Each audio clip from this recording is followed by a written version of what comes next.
Sergeant Rick Bowden, AS voice, cuts the park like a grievance. Go back to where you came from. You're not wanted here. Paige Sullivan, black, good-looking, early 40s, FBI special agent in plain clothes, stares up from her picnic spread. Jeans, university hoodie, sunglasses on the table like a casual prop. Her 6-year-old twins, Caleb and Zoe, chase a rogue soccer ball through sunlight and laughter.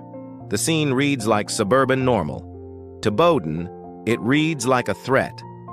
"Officer," Paige says, calm that's practiced into a weapon.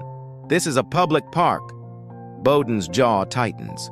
Someone called, said a black woman is acting suspicious, looking around, taking pictures. His hand drifts toward the holster. It's the old choreography of prejudice. Glance, judge, escalate. Click. Steel snaps around Paige's wrists before she can protest. Caleb's cry splits the air. Zoe's small fists slam the slide's metal. Her phone hits concrete and blooms with spiderweb cracks. White families nearby fish out phones to record the spectacle, clinically neutral, comfortably detached. Bowden speaks into his radio. "Suspect detained." His voice is a verdict. Unseen by the picnic table witnesses, 3 black SUVs carve through the park entrance. Paige counts them. 3, 2, 1, and lets a corner of a small private smile touch her lips. This is not the mistake Bowden thinks it is. 45 minutes earlier, she pulled into Oakmont Park like any suburban mom. Twins in the back seat, cooler in the trunk, a playlist of kids' songs wavering on the radio. Jeans, hoodie, sunglasses, perfect camouflage. But her eyes ran a checklist. Exits, sightlines, crowd density, the pavilion's roofline where Kenneth Marsh, a corrupt city councilman, would meet his lawyer in 20 minutes. Surveillance 8 months in the making. 19 indictable people. 1 picnic table with a perfect view. Team 1 in position, a voice whispers into the hidden earpiece. 2 agents pass as a jogging couple, 3 as an ice cream vendor, another as a groundskeeper with a rake. Paige texts with practiced nonchalance, "All clear, wait for my signal." Her body is the only thing people see. Her mind is an entire courtroom. Bowden's patrol is routine for him. 22 years badge polished, 3 excessive force complaints dismissed, a swagger that reads like authority and smells faintly of impunity. He waves at the white families, ignores the rest. When Diane Walker strides up, camera at the ready, righteous as a crosswalk sign, Bowden's instincts sharpen into suspicion. "That woman," Diane says, pointing. "She's taking pictures near my son." Bennett, Bowden's younger partner, wants to de-escalate. "Ma'am, she's just on her phone. Lots of people." Bowden's answer is protocol hard. "We check it out." He approaches with the gait of a man who's always certain. Paige keeps her hands visible, posture open. She has negotiated death into cooperation before. 2 small-town cops shouldn't trouble her, but her twins are 20 feet away, and every instinct that made her an agent says, control the narrative. She could flash a badge, read off a warrant, end it in 30 seconds. She doesn't. Strategic calm. Let them believe what they want. Let them make the mistake. "Would you like to see?" she offers, offering her phone like a concession. Bowden doesn't take it. He never does. "What are you doing in this neighborhood?" he demands. Paige answers with the plain truth. "Enjoying a public park. Is there a law against that?" Diane doubles down. "I called. She was photographing my son." A lie, cleanly delivered. Bowden's face hardens. Doubt curdles into certainty. "I need to see your ID." Paige hands over a driver's license. Paige Sullivan. Address, civilian. No federal credentials on display. Bowden runs it through his system. Clean, no warrants, no record. It should end there. For a beat, thin, comet quick, the world holds. The children's screams are a tremor. The phone's a jury. Paige's pulse stays steady. Inside, adrenaline coils like a cat. She watches Bowden cataloging his micro-tells, the way he favors the right hand, the small scar on his knuckle, an old twitch when he lies. She remembers his name the way she remembers faces that will one day appear under subpoena. "Should be good," Bennett mutters, relief leaking into his voice. But Bowden isn't finished. He leans forward, voice lowered and lethal with paternal certainty. "You don't belong here." Paige lets the words land, and then, like snapping a camera shut, she clicks her tongue, a single sound that reads like impatience. The twins keep screaming, unaware the picnic just went from suburban to seismic. The 3 black SUVs have stopped near the pavilion. Men in plain clothes step out. Eyes that had been hidden now show, calm as a judge. The park, which seemed to hold only lawns and toddlers, tightens like a stage set about to drop. Bowden still thinks he holds all the power. He doesn't see the signal buried in Paige Sullivan's face. Not fear, not compliance, calculating patience. He doesn't know she's been holding a different kind of badge in reserve, one that will pull a powerful carpet out from under the comfortable assumptions of Oakmont Park. Someone in the crowd gasps. A camera pans. The radio squawks. The page turns. This time, the park will not be the same. "Rick, she's clear! There's nothing!" Officer Bennett's voice cracks through the tension like a plea for sanity. "I decide when we're done, Officer Bennett." Sergeant Rick Bowden's tone slices back, sharp, territorial. "You got a problem with that?" Bennett's jaw tightens. He steps back, eyes flicking toward Paige, silent apology written across his face. "I can't stop this." Paige meets his gaze, unflinching. Her calm is the kind that unnerves men like Bowden.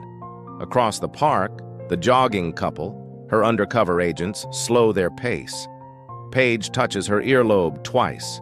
The silent command, "Hold position. Don't intervene yet." She wants to see just how far this will go, how far Bowden will fall. Caleb and Zoe stop playing.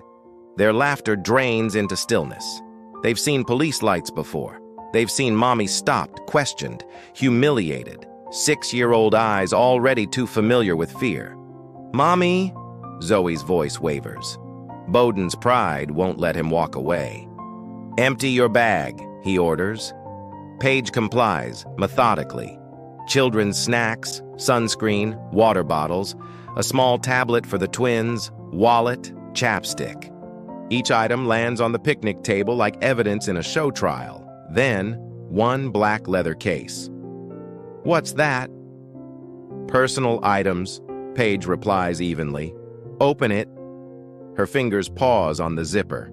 Inside, her FBI badge, credentials, a letter of commendation from Director Davis himself. She could end this right now. One flash, one sentence. Game over. But she zips it shut. "I don't consent to a search without probable cause." Bowden's face turns red, jaw twitching. She's quoting law to him, in front of witnesses, in front of Bennett. The fragile scaffolding of his authority starts to shake. "Officer safety," he snaps. "Step away from the table." "Rick, this is excessive," Bennett says, stepping forward. "Note your objection and stand down, Officer Bennett." The air thickens. Phones rise like a forest of eyes. Recording. Always recording. Diane Walker stands at a distance, smug, righteous, her fear turned into validation. Hands on the table. Paige obeys. Bowden's hands move over her arms and sides, rough, unnecessary. A performance, not a search, a lesson. Caleb's toy truck drops, clattering against concrete. "Leave my mom alone!" he yells, small voice shaking. A white father at another table rises. "Officers, this seems unnecessary." "Sir, step back or you're obstructing an investigation." Bowden snaps, turning his authority like a weapon. The man sits. Silence spreads. Paige stands still, body cold steel wrapped in grace. Her fury is quiet, precise, lethal. Every second, every movement is being documented. By civilians, by her agents' cameras, by the truth itself. She's not just enduring this. She's building a case. She thinks of every black mother who didn't have a badge, who didn't have a team, who didn't have anyone to believe her story after the body cam footage mysteriously failed. Her pulse doesn't spike. It steadies. Ice focus. 6 words could end it all. I'm FBI, check your radio. But she doesn't say them. Not yet. She wants the world to see. Bowden, emboldened by silence and self-righteousness, doubles down. The crowd's passivity feeds his delusion. Paige's phone rings, sharp, insistent. He snatches it up. Screen reads, Director Davis. That's my boss, Paige says quietly. Bowden rejects the call. You can call back from the station. Sarge. Bennett's voice cracks now, genuine alarm creeping in. There's no probable cause, no crime. She's being detained for investigation. Of what? Bennett demands. Bowden doesn't answer. He just decides, the way men like him have always decided. We're transporting her. Officer safety. I'm placing her in handcuffs. Bennett pales. Rick, I can't be part of... Then don't, Bowden snaps. The metallic whisper of handcuffs chills the air. Click. Lock. Gasps ripple through the park. Someone yells, That's enough! Another, She didn't do anything! Through her earpiece, her team leader's voice, Boss, say the word! We shut this down now! Paige barely moves her lips. Hold! The steel bites into her wrists. Caleb screams, Mommy! Zoe cries. A nightmare repeating itself in daylight. From another picnic table, Gloria Hayes, a 60-year-old black woman with silver locks and decades of weariness in her eyes, rises and storms forward. Her voice shakes with fury and history. Don't you touch that woman again! And the park, the whole park, finally exhales. I'll stay with your babies, honey. Gloria Hayes' voice is steady, the kind that has carried through too many protests, too many funerals, too many nights watching the news replay the same story. Paige nods once, throat tight, eyes wet but unbroken. Caleb and Zoe's faces, red streaked with tears, burn into her memory like permanent scars. This image will haunt her long after this park is quiet again. The cuffs bite deep into her wrists. Her gamble has gone too far to reverse. She sits on the curb, back straight, dignity wrapped around her like armor. 10 feet away, her children sob in the arms of a stranger who was brave enough to care. And in that moment, everything sharpens into purpose. Paige thinks of her mother, pulled over 17 times in 3 years, always polite, always terrified. Her brother, arrested at 19 for matching a description, held 6 hours, no apology. The recruiter who once told her, people like you don't usually make it through Quantico. Every black parent who's ever had to rehearse the talk. Keep your hands visible. Don't make sudden moves. Come home alive. This isn't about her anymore. It is about what Caleb and Zoe see right now. A black mother treated like a criminal for daring to exist in daylight. And about a cop named Rick Bowden, whose face tells her he's never faced consequences in his life. Paige makes a silent vow. This ends today. For all of us. Bennett approaches while Bowden calls in his report. The young officer kneels beside her, voice barely audible. I'm sorry. This isn't right. Is there someone I can call? Paige studies him, the hesitation, the moral exhaustion behind his eyes. 28. Still has a conscience. Old enough to know what speaking up costs. My phone, she says quietly. There's a contact, Director Davis. Tell him my location. Nothing else. Bennett nods, retrieves her cracked phone, trembling slightly, scrolls, finds Director Davis, presses call, 1 ring. A sharp, commanding voice answers. Director Davis. Paige Sullivan's location, Bennett whispers. Oakmont Park. Then he ends the call. His hand shakes as he lowers the phone. Out of curiosity or disbelief, he Googles her name. FBI Special Agent in Charge, Counterterrorism and Public Corruption Task Force. The color drains from his face. He just helped the FBI. Bowden's backup arrives. 2 more patrol cars, lights flashing. He intercepts them before they can speak. Black female, suspicious behavior, refused cooperation, possibly casing the area. One officer glances at Paige, cuffed, calm, surrounded by crying children and witnesses. His brow furrows. What's the actual charge, Rick? Bowden's jaw flexes. Disorderly conduct, resisting. She resisted verbally. The officer hesitates, doubt flickering. But protocol wins. He doesn't push. Across the park, Kenneth Marsh, the corrupt councilman Paige came to catch, shakes hands with his lawyer. An envelope changes hands. Paige's team records everything from multiple angles.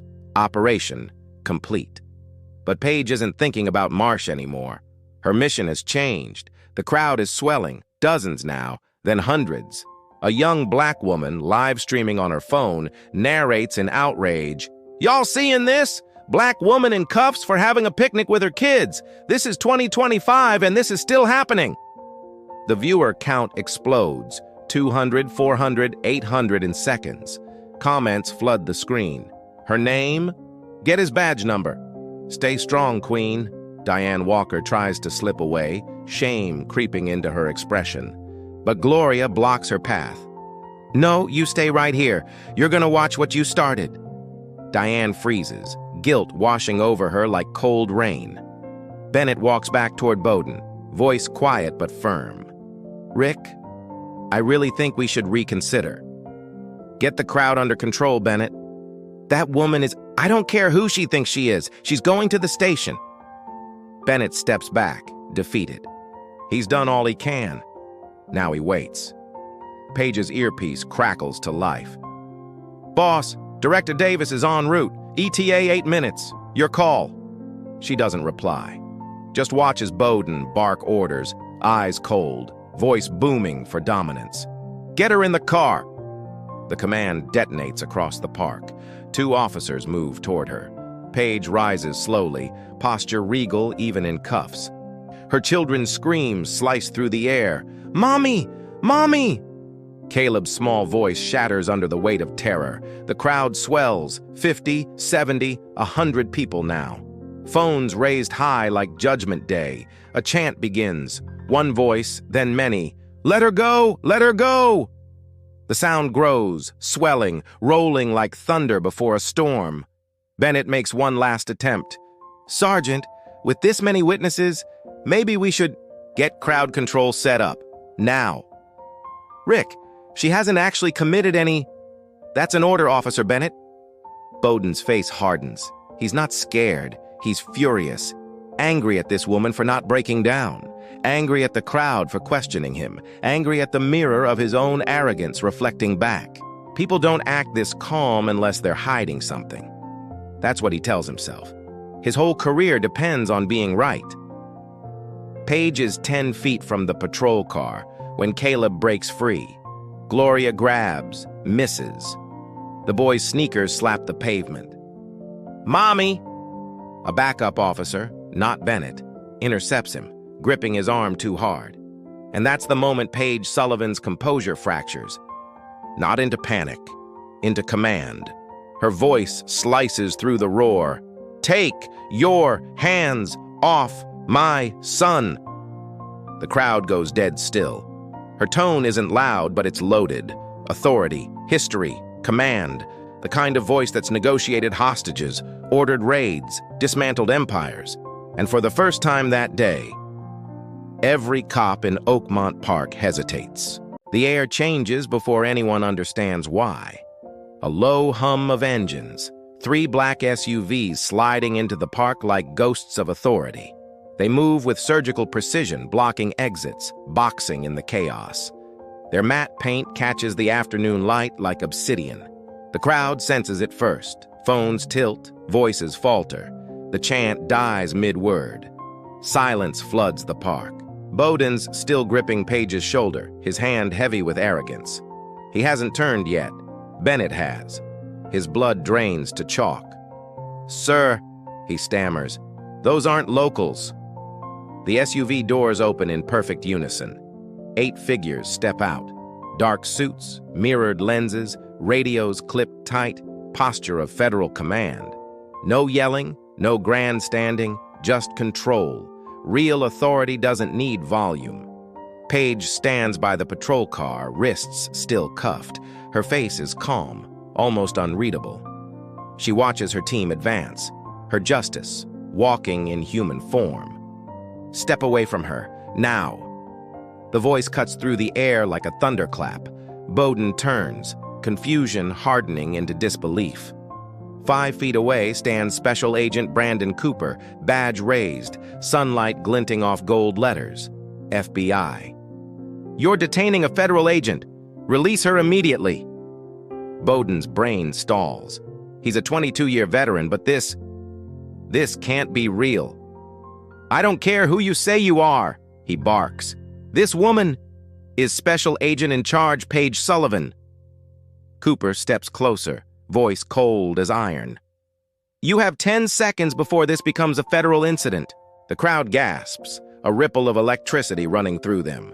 Phones tilt, live streams surge. 3,000, 6,000, 10,000 viewers. Hashtags are already being born. One of Paige's agents kneels by her twins. "Hey, Caleb. Hey, Zoe. Mom's okay. We've got her." The kids' sobs soften. The crowd murmurs. Realization dawning.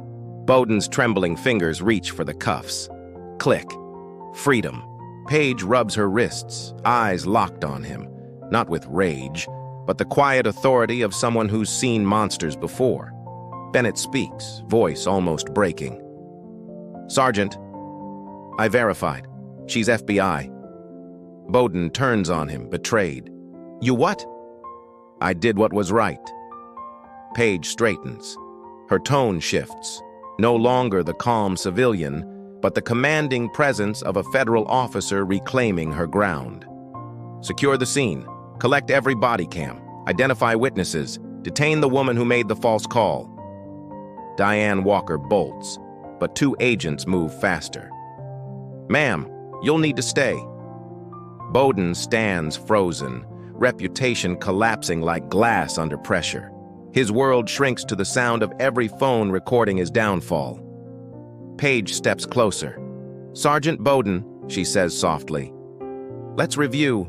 She repeats his words back to him. "What are you doing here? Why did you target me? Probable cause?" Silence. "You detained me because a white woman said I looked suspicious. Do you know what that's called?" She doesn't raise her voice. She doesn't have to. "Racial profiling, civil rights violation, assault under color of authority." The crowd holds its breath. Paige opens the small black case Bowden once demanded. Her badge gleams. "This is what you would have found if you'd looked. But you didn't want truth. You wanted control." Bowden's lips move, searching for words. I didn't know. I shouldn't have to tell you."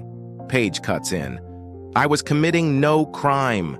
My badge doesn't make me more human. It just means this time, there are consequences." Cooper leans in quietly. "Boss, Councilman Marsh is in custody. Director Davis is en route." Paige exhales, steady.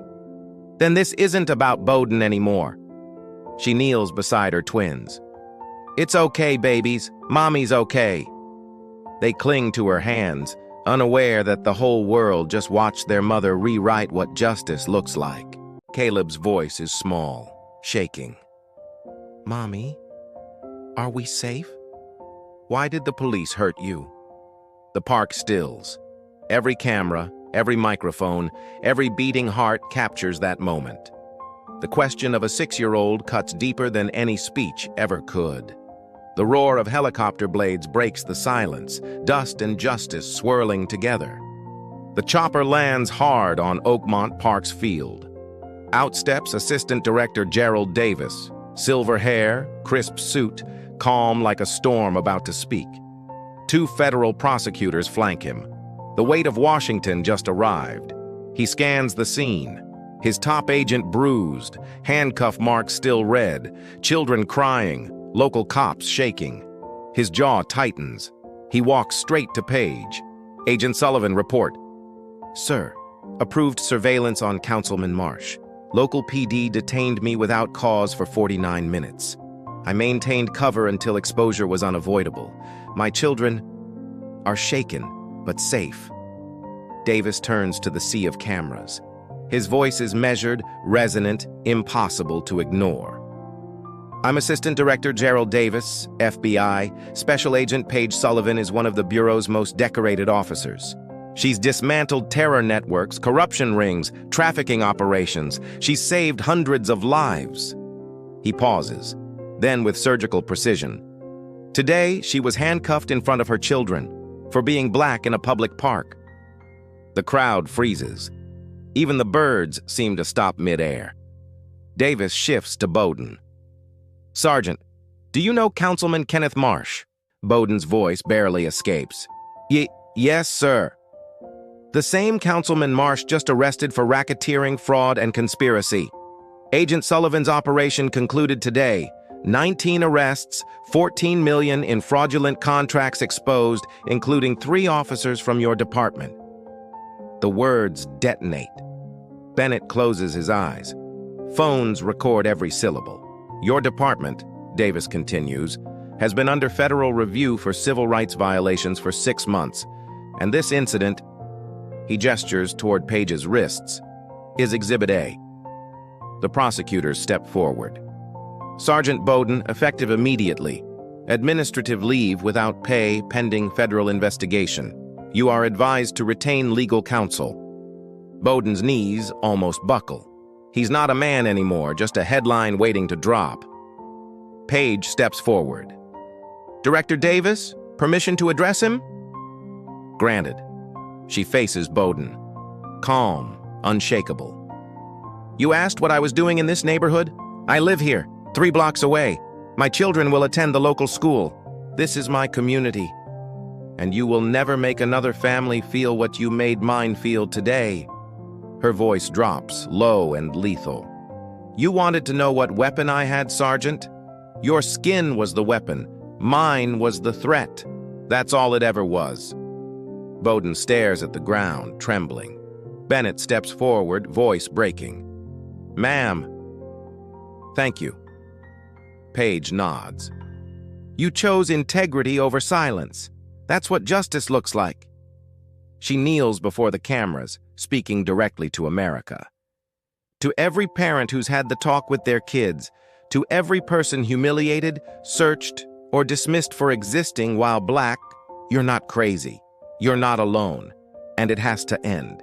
Then, turning to her twins, Caleb, Zoe, come here. They run into her arms. She holds them tight as the flashes explode. What happened today was wrong, she whispers. But Mommy's job is to make sure it happens less. Real power doesn't come from a gun or handcuffs. It comes from truth. The activists' live stream skyrockets. 100,000 viewers, 200,000, 500,000. Justice for Paige trends worldwide. Bowden stands alone, erased from the system he once embodied. His partner won't meet his eyes. The FBI takes control. Davis's final words cut through the dust. What you witnessed today happens every day in America, usually without cameras, without witnesses, without justice. But today, there will be consequences. He turns to Paige. Agent Sullivan, take your children home. We'll handle the rest. She nods, puts on her dark FBI jacket, and walks past Bowden without a glance. He's no longer part of her story, just evidence. 3 days later, the video has 52 million views, more than the Super Bowl. Justice for Paige becomes a global cry, and one woman's quiet defiance becomes the loudest truth of the year. The 10-second clip, Caleb's trembling voice asking, "Why did the police hurt you?" becomes the most watched moment of the year. Presidents quoted, protesters chanted, history textbooks will one day print it. Paige releases one statement. This happens to people without badges every day. My platform is a privilege. I'll use it to fight for systemic change, not viral sympathy. The statement ignites a movement. The local police department collapses under national scrutiny. Chief Anderson suspends Bowden without pay and promises transparency.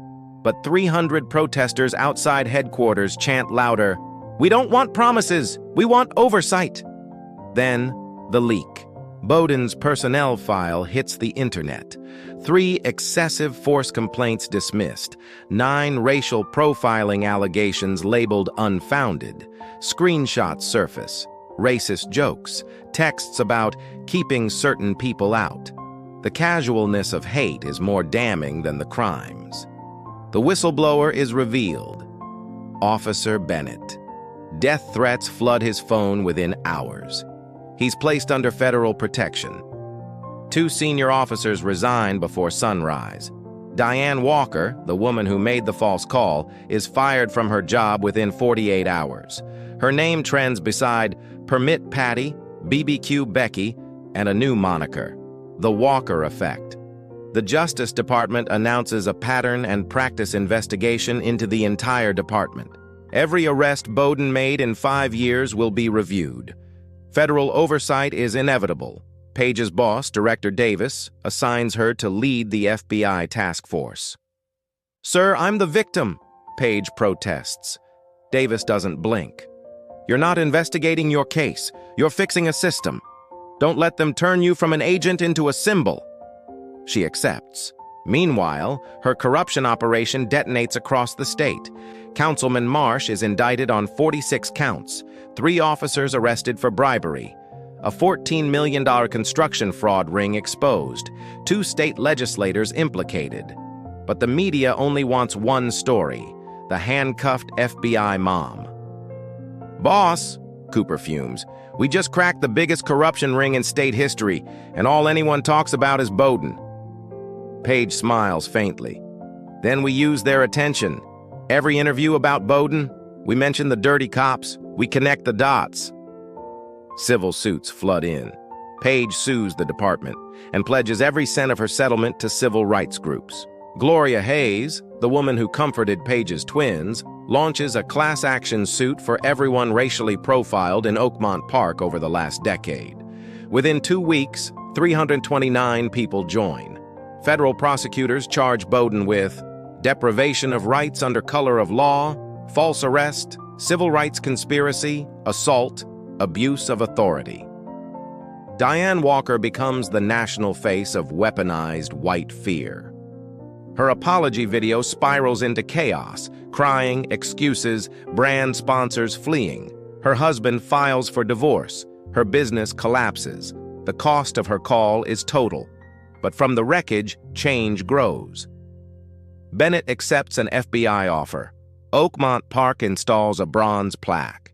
For every family told they didn't belong, you do. A community oversight board gains real power.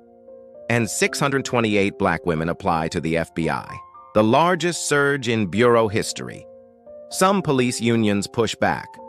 Officers are afraid to do their jobs, they claim. Paige answers on NPR, calm and precise. If your job requires violating civil rights, you should be afraid. Good cops should welcome accountability. It protects them, too. At home, the cost is heavier. Zoe clings to her mother. Caleb wakes from nightmares. In therapy, he says softly, "They hurt us because of our skin." Paige's heart cracks until he adds, "But Mommy fixed it. She's a superhero." 6 weeks later, the hearing. Downtown, packed chamber, cameras flashing. Bowden looks smaller now, gray and shrunken beside his union rep. Paige sits in the back, silent, unreadable. Bowden's lawyer begins. 22 years of exemplary service. He followed procedure. He had no way of knowing the woman was a federal agent. This was an unfortunate misunderstanding, exaggerated by media sensationalism. A murmur of disbelief rolls through the audience. The chair gavels. Silence. Then the prosecution rises. The body cam plays. Bowden's voice, arrogant, dismissive. "Let's see what she's really doing here." The tone, dripping suspicion before he even reached Paige. Expert witnesses compare his behavior with his treatment of white parkgoers that same day. The difference is undeniable. Projected texts appear behind him, jokes, slurs, coded racism. Gasps fill the room. Finally, Bennett takes the stand. Hands trembling, eyes red, death threats still on his phone. He swallows hard and says evenly, "I did what was right because she shouldn't have needed a badge to be treated like a human being." The room erupts. Sergeant Bowden made up his mind before he even approached her. Bennett's voice trembles but holds. "I said multiple times we had no probable cause. He told me to learn how to spot trouble. I asked what kind of trouble. He said, 'Look at her. Look at this neighborhood.' That's when I knew. It was about race." Bowden's lawyer sneers. "You turned on your own officers for an FBI job. Convenient, isn't it?" Bennett's jaw hardens. "My oath is to the Constitution, not to other officers." The room erupts in applause. The chair's gavel barely quiets them. 3 witnesses testify next. A black man once arrested by Bowden for trespassing in his own yard, charges dismissed, job lost.